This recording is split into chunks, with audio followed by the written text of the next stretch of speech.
નમસ્કાર, ખૂબ સ્વાગત છે આપનું વીટીવી ન્યૂઝમાં. હું છું આપની સાથે રાધા. મહામંથનમાં આજે બે મહત્વના મુદ્દા પર ચર્ચા કરવી છે, જેમાંનો પહેલો મુદ્દો આપણે રાજકોટમાં ગુનાખોરી વધી રહી છે. દિવસે ને દિવસે આ ગ્રાફ વધી રહ્યો છે. કેટલા દિવસમાં કેવી ઘટનાઓ ઘટી છે એના વિશે વિસ્તારથી વાત કરીશું. પરંતુ બીજો મુદ્દો જેના પર વાત કરવી છે એ છે કે ઠાકોર સમાજ દ્વારા એક મહત્વનો નિર્ણય લેવામાં આવ્યો છે. સમાજના હિતલક્ષી નિર્ણય લેવાયો છે. આ બંને મુદ્દા પર વિસ્તારથી ચર્ચા કરીશું. પરંતુ પહેલા વાત રાજકોટની. આ શહેરમાં છેલ્લા 5 દિવસથી ગુનાખોરીનો ગ્રાફ સતત વધતો, છેલ્લા 15 દિવસથી આ પ્રકારની સ્થિતિ છે. સતત ગ્રાફ વધી રહ્યો છે. માત્ર 2 અઠવાડિયામાં રાજકોટમાં 6 હત્યાઓ અને લૂંટફાટની અનેક ઘટનાઓ સામે આવી છે. અને આ ઘટનાઓ ઘટવાથી પોલીસ તંત્રની કાર્યપદ્ધતિ પર સવાલો ઉઠ્યા છે.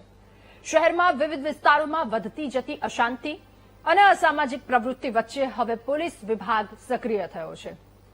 પરંતુ લોકો વચ્ચે ચર્ચા એ છે કે આ જાગૃતિ જો સમયસર દેખાઈ હોત તો કદાચ અનેક જીવ બચી શક્યા હોત. હવે પોલીસ દ્વારા નાઇટ પેટ્રોલિંગ શરૂ કરવામાં આવ્યું, જેનો હેતુ ગુનાખોરી પર અંકુશ લાવવાનો છે.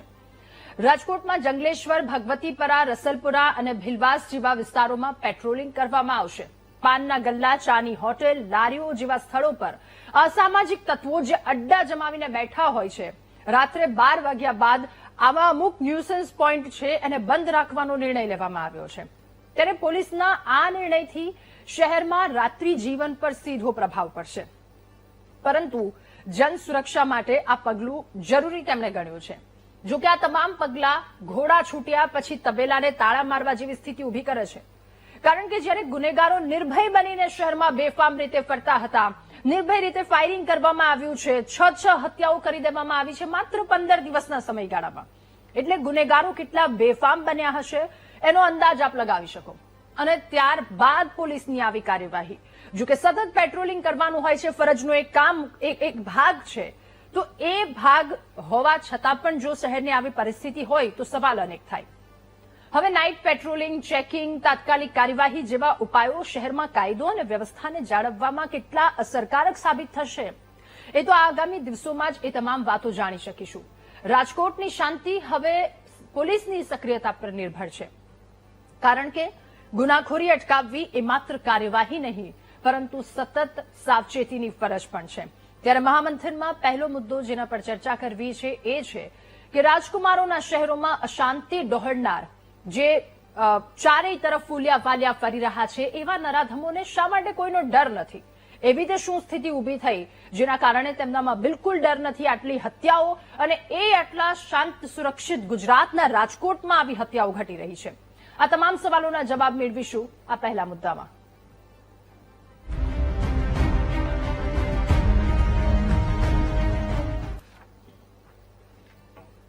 ત્યારે વધતી જતી ગુનાખોરી આ મુદ્દા પર ચર્ચા કરીશું. આપણી સાથે ગેસ્ટ પેનલમાં આજે નેતા કોંગ્રેસ ડોક્ટર હિમાંગ વસાવડા જોડાયા છે, નેતા ભાજપ સંજીવભાઈ પંચોલી આપણી સાથે જોડાયા છે, અને નિવૃત્ત ડીવાયએસપી બકુલભાઈ જાની આપણી સાથે જોડાયા છે. આપ સૌનું ખૂબ સ્વાગત છે મહામંથનમાં. શરૂઆત બકુલભાઈ આપનાથી કરવી છે. જે સ્થિતિ છે રાજકોટની, છેલ્લા 15 દિવસની વાત કરીએ, 6 હત્યાની ઘટનાઓ સામે આવી છે, ઇમરજન્સીના કેટલાક કેસો સામે આવ્યા છે, અકસ્માતના અને સામાન્ય બોલાચાલી બાદ મારામારીના બધા કેસો સામે આવ્યા છે. એ સમયમાં દિવાળીનો સમય હતો, એટલે એ સમયમાં આટલી બધી હત્યાની ઘટનાઓ અને એ સતત ચાલતી આવી છે. હવે પ્રગતિ હોસ્પિટલનો જ કિસ્સો તાજેતરનો, સરામ ફાયરિંગ કરી દેવામાં આવે છે, એક વ્યક્તિએ બબાલ, બંને ગેંગ આમને સામને આવી જાય છે. પરંતુ આ બધાઓની હિંમત આટલી બધી કેમ વધી ગઈ છે જેના કારણે બેફામ બનીને તેઓ ફરી રહ્યા છે? અને લોકોની સુરક્ષાનો શું કહેશો બકુલભાઈ? બેનજી, આપનો પ્રશ્ન બહુ સાચો છે. અને આપણે અગાઉ જે પ્રમાણે વાત કરી એ પ્રમાણે ખરેખર પેલા જે રાત્રિના સમયે અમે 11 વાગે જયારે હું નોકરી પર હતો ત્યારે રાત્રિના 11 વાગ્યા પછી કોઈ પણ દુકાનો, લારી ગલ્લાઓ, ખાસ કરીને પાન અને ચાની લારીઓ નહોતી રહેતી. જેને કારણે ખરેખર ગુનેગારો જે રાત્રિના રખડે છે, સારા માણસો હંમેશા ક્યારે રાત્રિના બહાર નીકળવાનું પસંદ કરતા હોતા જ નથી. જે એને કોઈ ખોટું કામ કરવું છે એ લોકો જ બહાર રાત્રિના રખડવાના પ્રયત્નો કરે છે અને એને એ રીતે શેલ્ટર મળી જાય છે. સર, મને એવું લાગે છે રાજકોટ સતત ધમધમતું શહેર છે. તમે ત્યાં 12 વાગે જાઓ, 1 વાગે જાઓ તોય લોકો તો જોવા મળવાના છે તમને. તો શું બધા લોકોને આપણે ખરાબ કહી શકીએ? ના બેન, એ આપને એ જ કહું છું કે હા. સારા માણસો મેક્સિમમ ઓછું, જો સારા માણસો તો તમે પોલીસની ખરેખર મારી 35 વર્ષની સર્વિસ દરમિયાન એવો તો અનુભવ થયો કે સારો માણસ અને ખરાબ માણસ એ તમે બોડી લેંગ્વેજ ઉપરથી પણ જોઈ શકો છો. જો ખરેખર એને રાત્રે એટલી રોકટોક કરવામાં આવે, રોકીને પૂછવામાં આવે તો એના ઉપર અસર ચોક્કસપણે થાય છે. ઓકે, ઠીક છે. એ ઉપરાંત જે હા, રાત્રિના જી જી જી બકુલભાઈ, આપ આપની વાત કન્ટિન્યુ કરો. હા, રાત્રિના જે ઘણી વખત પોલીસને અમુક રીતે વાહનો ચેક કરે છે, ખાસ કરીને હમણાં જે આપ કહ્યું પ્રમાણે પ્રગતિ હોસ્પિટલ પાસે જે બનાવ બન્યો, એ કાર જોઈ અને પોલીસમાં એક થોડોક ડર લાગે છે કે આને હું રોકીશ તો મને કોઈ પોલિટિકલ ઇન્ફ્લુઅન્સ આવશે, કોઈ અધિકારીનું ઇન્ફ્લુઅન્સ આવશે. એની બદલે કોઈ પણ જાતના પક્ષપાત વગર રાત્રિના સમયે આવી જે શંકાસ્પદ કારો નીકળતી હોય, વાહનો નીકળતા હોય, એનું ચેકિંગ કરવું ખાસ જરૂરી છે કે જેથી એની અંદર કોઈ હથિયારો લઈને જતા નથી, એ બધી પણ ખાતરી શકે. ઓકે, ઠીક છે. ડોક્ટર હેમાંગભાઈ, હવે આપની પાસેથી જાણવું છે તો રાજકોટમાં ગ્રાઉન્ડ રિયાલિટી આપને શું લાગી રહી છે? કારણ કે ગયા અઠવાડિયે રવિવારે આપણે આ જ મુદ્દા પર ચર્ચા કરી હતી કે 5 દિવસ તહેવારનો સમય છે, તેમાં 6 હત્યાની ઘટનાઓ ઘટી જાય છે. એટલે અહીંયા સવાલ એ થાય છે કામગીરી પર પોલીસની કે શું તમે આ ગુંડાઓને અંકુશમાં નથી લાવી શકતા કે તમારે 12 વાગ્યે જે લારી ગલ્લાઓ છે એ લોકોને બંધ કરવા પડે છે, એટલે એકને અંકુશમાં નથી લાવી શકતા એટલે લારી ગલ્લાઓને બંધ કરાવી દો.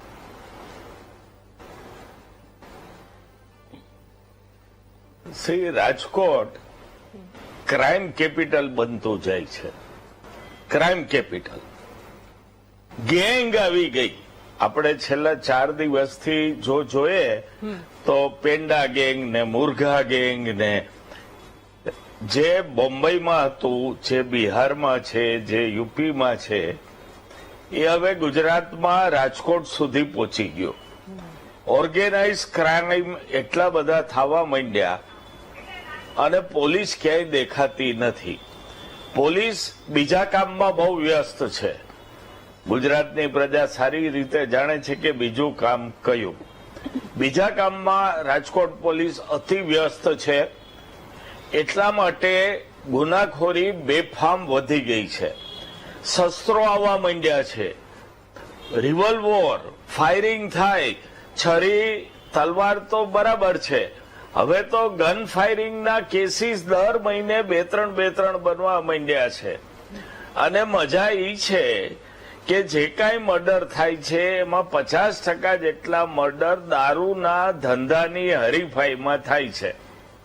અને એ પોલીસ નજરઅંદાજ કરે છે આ વાત. સામું જોવામાંથી મર્ડર, વાહન અથડાતા મર્ડર, બોલાચાલી થતા મર્ડર, આ બધા જ મર્ડર જે છે એના મૂળમાં કોઈ સામું જોવે તો એકબીજાને માર નાખે. આપના કેમેરામેન મારી સામે બેઠા છે, હું એની સામે જોઉં એટલે એ મને છરી મારે. એટલે જે મૂળમાં જે વાત છે એ પોલીસ છુપાડે. અમે પણ ઘણી વાર, મારી હોસ્પિટલ છે, અમને હિસ્ટ્રી મળે કે દારૂ પીને માર્યું, પીધેલો હતો મારનારો, પોલીસ એ વાત લે જ નહીં. દર્દીની ફરિયાદમાં દારૂનો ઉલ્લેખ ના આવે. 2 વાહનો ભટકાણા, ચિકાર પીધેલા હોય, સવાર લગી એની કોઈ તપાસ જ પોલીસ એટલે ના કરે કે ત્યાં લગીમાં દારૂ ઉતરી જાય. પોલીસને ખબર છે. હું ગુજરાતની પ્રજાને ડંકાની ચોટ ઉપર કહું છું કે રાજકોટ પોલીસને ખબર છે ક્યાં દેશી દારૂ બને છે, ક્યાં ડ્રગ્સની હેરાફેરી થાય છે, બધી જ ખબર છે.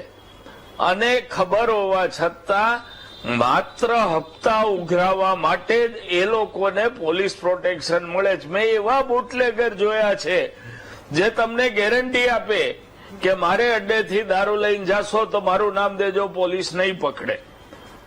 આ પરિસ્થિતિમાં કઈ રીતે ક્રાઇમ કંટ્રોલ થઈ શકે એ મને સમજાવો. રાતના 11 વાગ્યા પછી લારી ગલ્લા બંધ કરવાનું ફરમાન મેં જોયું. નબળો ધણી હંમેશા બૈરી ઉપર જ સુરો થાય. વેપારીઓ એમાં શું કરે? તમારી ધાક જ ઓસરી ગઈ છે. તમે આખું એડજસ્ટમેન્ટથી જે પકડાય છે ને બેન ક્રાઇમ, દારૂમાં પકડાણા, એ એક કામગીરી બતાવવા પૂરતા રોટલિયાઓ પકડાય છે. જે દારૂની ભઠ્ઠી ચલાવે છે ક્યારેય નથી પકડાતા. પણ એને પોલીસ એના જઈને કરગરે કે બાપા મારે બતાવવાનું છે, એકાદ છોકરો આપ, એટલે ઓલો 5 બોટલ સાથે એક છોકરાને આપે, એને પોલીસ પકડે. બીજે દી છાપામાં ફોટા આવે કે પોલીસે દારૂ ઉપાડીને દારૂ પકડ્યો, ફલાણો પકડાયો. એ તો રોટલીઓ છે, પાછળનો અજગર તો પકડાણો જ નથી. એટલે ક્રાઇમની રાજકોટ ઇઝ બીકમ શિકાગો થઈ ગયું છે. અને જો સરકાર તરત પગલા નહીં લે તો શિકાગોની જે પરિસ્થિતિ છે એ રાજકોટની સરેઆમ ગોળીબાર થાય, સામસામા ફાયરિંગ થાય, 1 મહિનામાં 5-6 ફાયરિંગની ઘટના બને, ચાલે છે બધું. અને એનો જસ જાય છે આપણા હર્ષભાઈ સંઘવીને અને મૃદુ અને સાલસ ભૂપેન્દ્રભાઈને. ઓકે, ઠીક છે. સંજીવભાઈ, હવે આપની પાસેથી પણ એ જાણવું, એ સમજવું છે કે રાજકોટની હાલની આ સ્થિતિ છે. સંજીવભાઈ, રાજકોટની જનતાનો આમાં શું વાંક છે? કારણ કે ગમે ત્યારે આવીને કોઈ પણ વ્યક્તિ ફાયરિંગ કરી રહી છે, ન કરે નારાયણ, કોઈ નિર્દોષ વ્યક્તિનો જીવ જતો રહે તો શું? આવા લોકો બેફામ ફૂલ્યા ફર્યા ફરે છે. 5 દિવસમાં 6 હત્યાની ઘટના, એટલે આ વાત ક્યાં જાય? પોલીસની કામગીરી પર એક રીતે ચોક્કસી વધાવવા જેવી છે. જ્યાં વધાવવાની હોય છે ત્યાં આપણે વધાવી પણ લેતા હોય છે કે દિવાળીના સમયમાં સતત પેટ્રોલિંગ કરે છે. જો સતત પેટ્રોલિંગ કરે છે તો પછી સંજીવભાઈ આવી ઘટનાઓ આટલી બધી શું કામ વધે છે? રાધાબેન, જમાનો બહુ ફાસ્ટ થઈ ગયો છે. ફિલ્મો અને સોશિયલ મીડિયાના માધ્યમમાં જે રીતે આજે ચિત્ર બની રહ્યું છે એના કારણે ક્યાંક યુવાનોમાં અને યુવાનીના કારણે ક્યાંક કોઈક જોશ થયું હોય. પરંતુ ગુજરાતની પોલીસ અને રાજકોટની પોલીસ એ કોઈ પણ કાળે કોઈને પણ ચલાવી નહીં લે.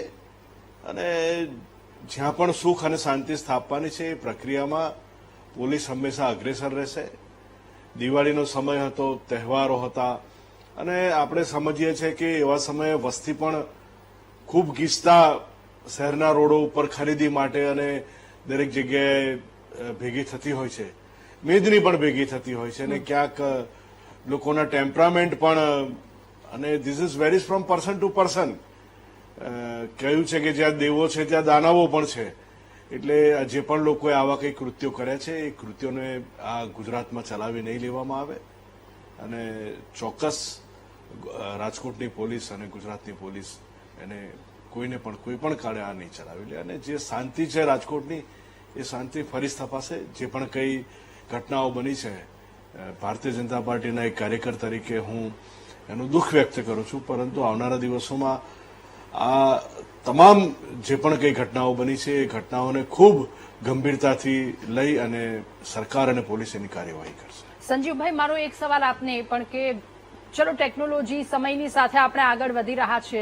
મૂવીમાં બધું જોઈને આ લોકો શીખતા હશે કે કંઈ પણ ઝઘડા થઈ ગયા તો સીધી પતાવવા સુધીની વાત, એટલે આટલી હત્યાની ઘટનાઓ, કદાચ આપણે એવું કહી શકીએ. ચલો, પણ શું હવે આપણી જવાબદારી એ નથી બનતી કે તમામ લોકો સુધી અને આવા રાક્ષસો સુધી એક વાત પહોંચાડવાનો, એક મેસેજ પહોંચાડવાની હવે ખૂબ વધારે આવશ્યકતા થઈ ગઈ છે? કાયદામાં રહેશો તો ફાયદામાં રહેશો, જો કાયદાની બહાર ગયા તો પછી ખેર નથી, એવો ડર લાવવાની ખૂબ વધારે આવશ્યકતા શું આપને નથી લાગી રહી?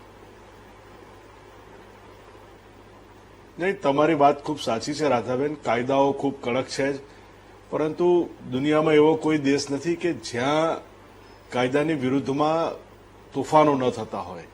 પરંતુ જે ઘટનાઓ ઘટી છે એમાં ચોક્કસ જે પણ લોકો છે એને ડર પેસવો જોઈએ. અને આપણે જોયું છે એમ કે જ્યાં જ્યાં આવા લોકો પકડાયા છે, જ્યાં જેણે ગુંડાગીરી કરી છે, ભાઈગીરી કરી છે, એ બધાને જ પોલીસે સરઘસ કાઢ્યા છે. અને સમાજમાં દાખલો બેસાડવા માટે એમના સાથીઓને સાથે લઈ અને એમને ખુલ્લી સડકો ઉપર પોલીસે પ્રતિનિધિ પણ કરાવી છે. તો આવી કોઈ પણ ઘટનાને ચલાવી લેવામાં નહીં આવે. કોઈએ કોઈ જોશમાં કે ક્યાંક કોઈ શું કહેવાય વધુ અતિરેક થઈને આવા કાર્યો કર્યા હશે, અથવા તો કોઈ રીઢો ગુનેગાર હશે એણે આવા કાર્ય કર્યા હશે, તો કોઈને પણ આ પોલીસ અને સરકાર ચલાવી નહીં રહે. ઓકે, બકુલભાઈ, ફરી એકવાર આપની પાસે. સર, આપને હવે એ પૂછવું છે કે જ્યારે આપનો કાર્યકાળ હતો, જ્યારે આપ ડ્યુટી પર હતા, એ સમય જ અને અત્યારનો સમય, આ બંને સમયમાં આપને શું ફરક લાગી રહ્યો છે? છેલ્લા જો 10 વર્ષની વાત કરીએ તો રાજકોટ ક્યાંથી ક્યાં આવ્યું છે, એ પ્રગતિની વાતે પણ આપણે કરી લઈએ અને સાથે આ ગુનાખોરીની વાત પણ. રાધાબેન, હું તો જ્યારથી નોકરીમાં હતો ત્યારથી એક તો અનુભવ તો હતો કે પોલીસ સ્ટ્રેન્થ ઓછું છે. પોલીસની જે ખરેખર જરૂરિયાત હોવી જોઈએ એના કરતા લગભગ 10માં ભાગનું સ્ટ્રેન્થ હશે. વર્ષો પહેલા જે પોલીસનું સ્ટ્રેન્થ મંજૂર થયેલ છે એનું એ જ સ્ટ્રેન્થ આજની તારીખે ચાલુ હોય છે. જયારે વસ્તી વધારો, વાહન વધારો અને ગુનાખોરીનો જે આંક વધતો એને કારણે પણ એક જાય છે. જો પોલીસનું સ્ટ્રેન્થ વધે તો પોલીસ પેટ્રોલિંગ પણ વધે.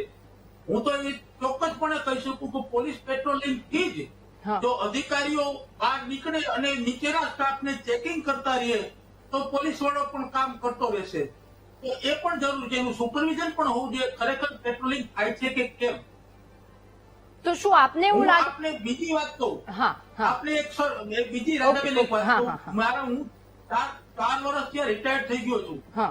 મેં રાજકોટ શહેરમાં, મારું વતન રાજકોટ શહેર છે, રાજકોટ શહેરમાં મેં કોઈ ટ્રાફિકના અધિકારીઓને બહાર પેટ્રોલિંગ કરતા જોયા નથી આજ સુધી. જો ટ્રાફિક તમે જુઓ કોઈ પણ રસ્તા ઉપર જે ટ્રસ્ટ વાળા પેલા બોલબાલા ટ્રસ્ટ કે એના જે પેલા ટીઆરપી છે એ લોકો હેન્ડલિંગ કરતા હોય છે. એકચ્યુઅલી જો એના ઉપર થોડુંક સુપરવિઝન રાખવામાં આવે તો ટ્રાફિક, આમાં ઘણા પ્રશ્નો હમણાં ભાઈએ કહ્યું એ પ્રમાણે ટ્રાફિકમાં ખાલી રસ્તા ઉપર જતા જતા માણસના મગજ એકદમ ઉશ્કેરાટ વાળા થઈ ગયા છે. ચાલતા પણ વાહન જરાક અથડાય તો સીધી છરી કાઢી લે. એટલે છરી કાઢવા માટે મેં આપને કહ્યું એ પ્રમાણે વાહનોનું પૂરેપૂરું ચેકિંગ થવું જોઈએ.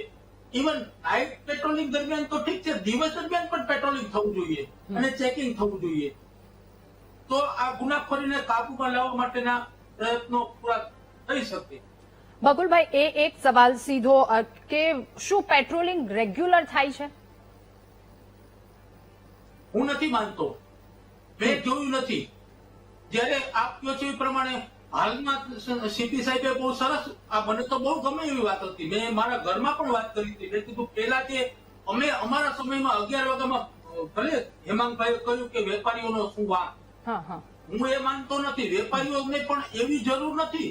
તમે જુઓ રાત્રિના સમયે કયો વેપારી વેપાર કરે છે? ચા અને નાસ્તા વાળા સિવાય. આ લોકો જે ગુનેગારો છે એના આશ્રય સ્થાનો થઈ ગયા છે. અમે ઘણી વાર રાત્રિના પેટ્રોલિંગ દરમિયાન ઘણા ગુનેગારોને આ રીતે ચાની લારી ઉપરથી કે પાનના ગલ્લા ઉપરથી પકડેલા છે. એવું જરૂર નથી કે વેપારીઓ, અને બહુ હકીકત છે હેમાંગભાઈ, આપ પણ જાણતા હશો કે આપણે જે સરકારશ્રીએ આખી રાતની જે ધંધો કરવાની છૂટ આપી છે એનો ખરેખર વેપારીઓએ કેટલાય લાભ લીધો. ઓકે, એટલે બેન મારું એ છે કે હું તો આને માનું છું કે સીપી સાહેબે જે પગલું લીધું છે એ યોગ્ય છે કે રાત્રિના 11 વાગ્યા સુધી પાનના અને લારીના ગલ્લાઓ બંધ થઈ જાય, રાત્રિના પેટ્રોલિંગ ચાલુ રહે અને પેટ્રોલિંગ દરમિયાન અગત્યના નાકાઓ પર ચેકિંગની વ્યવસ્થા કરવામાં આવે. ઓકે, ઠીક છે. એટલે જે નિર્ણય લેવામાં આવ્યો છે, ચલો રાજકોટવાસીઓની, લોકોના હિતમાં કદાચ આ નિર્ણય લેવામાં આવ્યો હશે, આટલા બધા વધતા ગુનાઓ, પરંતુ સવાલ સાથે સાથે એ પણ થઈ રહ્યો છે હિતની સાથે કે આટલા બધા બેફામ કેમ થઈ રહ્યા? હેમાંગભાઈ, આપની વાત.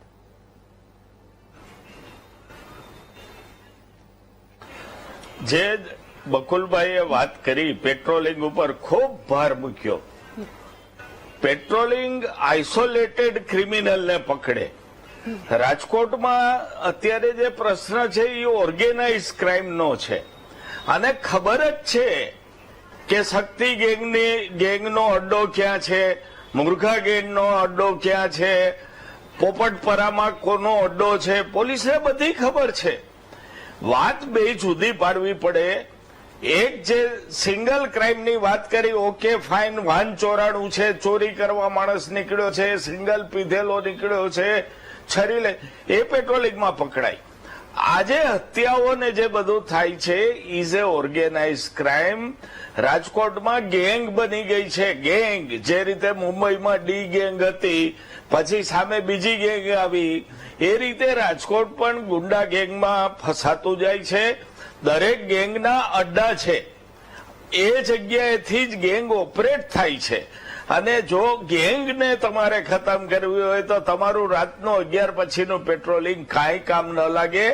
ગેંગસ્ટર દિવસે ભરે બપોરે સવારે ગમે ત્યારે નીકળતા હોય છે, કાળા કલરની ગાડીઓ લઈને નીકળતા હોય છે, 3-4 ગાડીઓ એક સાથે લઈને નીકળતા હોય છે, ગાડીમાં નંબર નથી હોતા.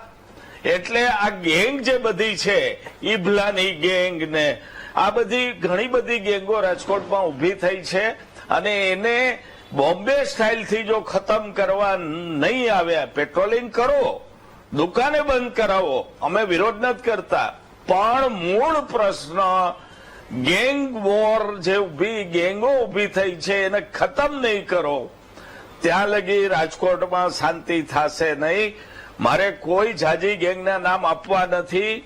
પોલીસ કમિશનર સાહેબને ખબર જ છે કે કઈ ગેંગ છે ને ક્યાંથી ઓપરેટ થાય છે અને કોના આશીર્વાદ છે, આ ખબર છે, પ્રજાને ખબર છે. ઓકે, ઠીક છે સંજીવભાઈ, હવે આપની પાસે એટલે એક વાત એ કે આમાં સામાન્ય પ્રજા એનો શું ભાગ છે કે જે એક નિર્ણય લેવામાં આવ્યો છે, ચલો માની લઈએ કે લોકો માટે, સામાન્ય લોકો જેમનો ક્યાંય કોઈ પણ જગ્યાએ વાક નથી એ માટે નિર્ણય લેવામાં આવ્યો છે, થોડા સમય માટે લેવામાં આવ્યો હશે કે આ બધાને અંકુશમાં કરી લઈએ અને ત્યાર પછી લોકોને પાછી છૂટ આપી દેશું કે જે કંઈ પણ નિર્ણય હોય, ચલો એ નિર્ણયની સાથે લોકો છે, આપણે છીએ, તમામ લોકો છીએ, પણ શું આપને નથી લાગતું કે હવે એકદમ મજબૂતાઈથી અહીંયા કામગીરી થવી જોઈએ, નહીતર પછી આ પરિસ્થિતિ વધારે કથળતા વાર નહીં લાગે?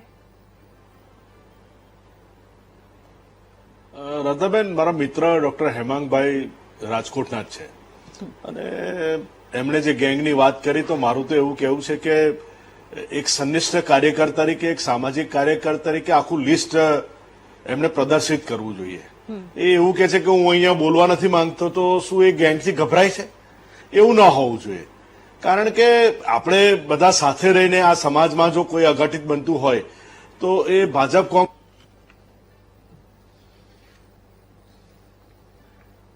કોઈ પણ ગેંગ હોય મને લિસ્ટ આપે.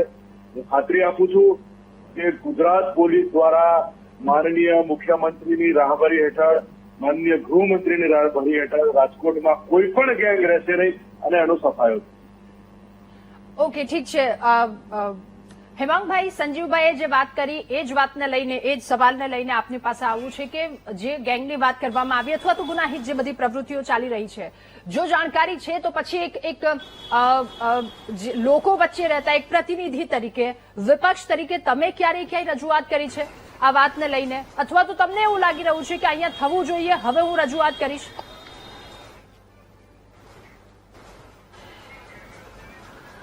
કોંગ્રેસે સતત રજૂઆત કરી છે. 31મી તારીખે હલ્લા બોલ પણ કોંગ્રેસે કર્યો છે.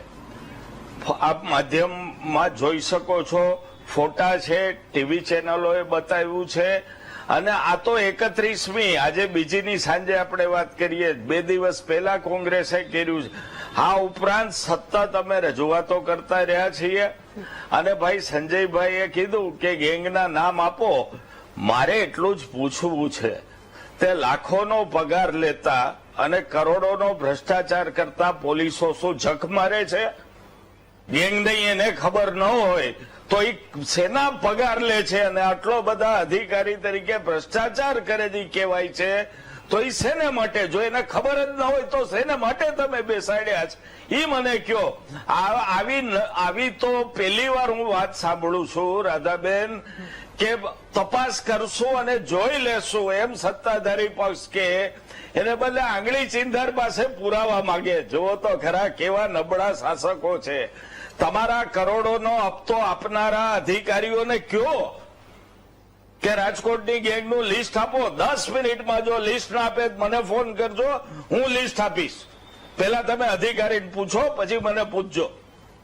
ઓકે, ઠીક છે સંજીવભાઈ, આપનું કઈ કહેવું છે આ વાત પર? નહીં, એટલે એ મારા મિત્ર છટકવા શા માટે માંગે છે એ મને સમજ નથી પડતી. મારી તો એક વિનંતીના રૂપે મેં એમને કહ્યું છે કે તમારે પણ એક સામાજિક કાર્યકર તરીકે આ કાર્યમાં હિસ્સો લેવો જોઈએ. ઠીક છે, પરંતુ હું ચોક્કસ ખાતરી આપું છું આ ક્ષણે કે રાજકોટમાં જે પણ કઈ ગેંગ જો કોઈ સક્રિય હશે તો એ નામશેષ થશે અને આવનારા દિવસોમાં એ આપણે જોઈ શકીશું. ઓકે, ઠીક છે બકુલભાઈ, ફરી એકવાર આપની પાસે, હવે આપની પાસેથી એ જાણવું છે, સામાન્ય જનતાને આપ શું મેસેજ આપવા માંગો છો, સાથે હવે કેવી કાર્યવાહી થવી જોઈએ કે જેના કારણે આ બધી જ વસ્તુ અંકુશમાં લાવી શકાય? સામાન્ય જનતા માટે તો રાધાબેન મારો તો એટલો જ સંદેશ છે કે ખરેખર તો પોતાના સંતાનોને કાયદો અને વ્યવસ્થાની જાળવણી માટે સાવચેત કરવા જોઈએ. કાયદો અને વ્યવસ્થા શું છે એ શીખડાવવું જોઈએ. ખરેખર હું તો ત્યાં સુધી આગ્રહ રાખું કે જયારે સ્કૂલમાં બાળકો ભણતા હોય છે ત્યારે એને તમામ પ્રોસિજરથી ખબર પડવી જોઈએ કે જેથી મોટા થતા ગુના કરતા અટકે, એને કાયદાને માન આપતા થાય. આ ઉપરાંત જે આપ કહો છો એ પ્રમાણે આ ગેંગની વાત થઈ હમણાં હેમાંગભાઈ કહેતા હતા, ગેંગને નાબૂદ કરવા માટે હ્યુમન રાઇટ્સ દરેક રીતે અત્યારે દરેક માણસ એમ માને કે પોલીસ 3rd ડિગ્રી અપનાવી અને પછી ગુનેગારને ખતમ કરી શકે, એ હ્યુમન રાઇટ્સની વિરુદ્ધ છે. પણ તેને કાબુમાં લેવા માટે ખરેખર પોલીસને જે ઇન્વેસ્ટિગેશન કરવામાં આવે છે, ઇન્વેસ્ટિગેશનમાં કાયદો પૂરે સખત છે. કાયદામાં ક્યાંય એવી છૂટછાટ નથી. જો ઇન્વેસ્ટિગેશન પ્રોપર કરવામાં આવે તો ગુનેગાર છે એ લાંબો સમય સુધી જેલમાં પણ રહી શકે છે, જેનાથી તેની પ્રવૃત્તિ અટકાય છે. કોર્ટ પાસે આપણે એવા પુરાવા રજૂ કરો કે જેથી એને જામીન મળવા મુશ્કેલ થાય. આ સિસ્ટમ ડેવલપ કરવા માટે પોલીસ ખાતામાં ઇન્વેસ્ટિગેશનની ટ્રેનિંગ ખરેખર આપવી જોઈએ. હાલની તકે હું જોઉં છું, હું છેલ્લા 4 વર્ષથી નિવૃત્ત થયા પછી ફક્ત આ લીગલ એડવાઇસ ફ્રીમાં જ આપું છું. પણ મેં જોયું છે ઘણા કેસ પેપર જોઈએ ને તો આપણને એમ થાય કે આટલી બધી હદે ઇન્વેસ્ટિગેશનનું સ્તર નબળું ગયું છે કે જેને કારણે ગુનેગારને છૂટી જવામાં બહુ સરળતા રહે. ગુનેગાર છૂટી જવાનો છે એટલે એને મત થવાનું છે કે મેં ગુનો કર્યો પણ મારું કઈ થયું નહીં, એટલે એ પછી બેફામ બનતો જાય છે. એટલે બધી જગ્યા પરના આ જ કિસ્સા છે કે જો એકાદ બેને થોડી છૂટછાટ આપી દેવામાં આવે અથવા તો ક્યાંકથી બચી જાય છે, આ બધી વસ્તુના કારણે બીજાની હિંમત વધારે થઈ જાય છે. હેમાંગભાઈ, હવે આપની પાસે અંતિમ પ્રતિક્રિયા આ મુદ્દા પર આપને આપો. લોકોને કેવી રીતે બચાવી શકાય? હવે આમાં પોલીસ દ્વારા એક સફળ પ્રયત્ન તો કરવામાં આવ્યો છે, એક પ્રયત્ન તેઓ કરી રહ્યા છે કે પેટ્રોલિંગ વધારવામાં આવશે, લારી ગલ્લાને લઈને જે નિર્ણય લેવામાં આવ્યો છે, ચલો જનતા માટે તમામ, પણ સાથે શું પહેલાની એ કામગીરી, શું એવું લાગી રહ્યું છે કે કામગીરી ક્યાંક ઘટી છે જેના કારણે આ ક્રાઇમ રેશિયો આટલો વધ્યો છે?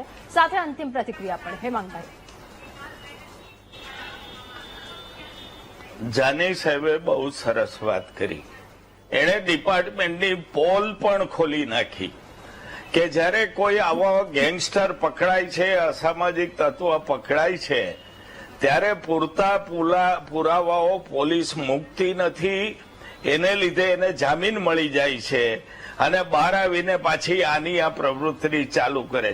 આ મુર્ગા ગેંગ અને શક્તિ ગેંગ ઉપર ગુજકો સીટ લગાડવાનું હવે કમિશનર સાહેબને યાદ આવ્યું. ભાઈ સંજીવભાઈ, હું 2 નામ બોલ્યો, મુર્ગા ગેંગ અને શક્તિ ગેંગ, હજી બીજા નામ બોલીશ. એને હવે યાદ આવ્યું કે આની સામે ગુજકો સીટ કરાય 32 ગુના પછી, અને કોઈ બિચારો 3 વાર ફસાણો હોય કોઈ ઓલામાં, ત્યાં એને ઉપાડી લે કારણ કે એને આશીર્વાદ ન હોય. એટલે આ રીતનું આ બધું ચાલે છે, એ ગુજરાતની જનતાએ જાણવાનું છે. જાની સાહેબ વેલ સેડ. જો પોલીસ કડક થાય, પુરાવાઓ રજૂ કરે તો 7-7 વર્ષ આ બધા જેલમાં પડ્યા રહેવાના, પણ એવું નથી. એટલે થતું ચૂંટણીમાં મત લેવા જોઈએ ને ભાઈ, પછી બધાની મદદ. એટલે ઓકે, ઠીક છે હેમાંગભાઈ. સંજીવભાઈ, હવે આપની પાસે અંતિમ પ્રતિક્રિયા પણ અને સાથે એ પણ જાણવું છે, એ પણ શું એવું કોઈ કરવામાં આવશે, એવી કામગીરી, નક્કર કામગીરી કરવામાં આવશે કે જેના કારણે આ લોકોને બચાવી શકાશે? જે નિર્દોષ જનતા છે આપણે એમને બચાવી શકીશું, કારણ કે છેલ્લે તો આપણો એમ, ગોલ આપણો એ જ છે કે લોકોને સુરક્ષિત વાતાવરણ પૂરું પાડવાનું. જી બેન, તમારી વાત ખૂબ સાચી છે અને પોલીસ કમિશનર શ્રીએ આ બાબતમાં એક્શન પ્લાન પણ બનાવ્યો છે. અને તહેવારોનો સમય હતો એટલે આપણે બધા સમજીએ છીએ કે ખૂબ ભીડ રસ્તાઓ પર પણ ઊભી થતી હતી. હવે પોલીસે એક્શન પ્લાન પણ બનાવ્યો છે અને આવનારા દિવસોમાં એમણે જે રીતે 11 વાગ્યા પછી બધું જ બંધ કરવાનો નિર્ણય પણ લીધો છે. તો આ બધા જ કારણોસર અને પોલીસ જે એક્શનથી કાર્ય કરશે તો કોઈ પણ ગેંગ રહેશે નહીં અને બધું જ નામ નિશેષ કરી અને સામાન્ય જનતા સુખ શાંતિથી અને સમૃદ્ધિથી પોતાનું જીવન વિતાવે, એ જ ભારતીય જનતા પાર્ટીની પણ નેમ હોતી હોય છે. અને ગુજરાતમાં જે રીતે લો એન્ડ ઓર્ડર એ ભારતીય જનતા પાર્ટીનું એક મુખ્યત્વનું અંગ રહ્યું છે, એ આપણને રાજકોટમાં પણ પ્રતીત થશે. ઠીક છે, આપ સૌનો ખૂબ આભાર મહામંથનમાં અમારી સાથે જોડાવા બદલ, આ મુદ્દા પર ચર્ચા કરવા બદલ. એટલે છેલ્લે વાત ત્યાં આવીને ઉભી રહે છે કે આવા જે અસામાજિક તત્વો છે એને અત્યારે લગામ લાગવી ખૂબ વધારે આવશ્યક છે અને એને કાબૂમાં લેવા ખૂબ વધારે આવશ્યક છે. રાજકોટ પોલીસ કે જેમના દ્વારા પ્રયાસો તમામ શરૂ કરી દેવામાં આવ્યા છે કે જેના કારણે રાજકોટની જનતા જે સુખેથી અને શાંતિથી રહી શકે.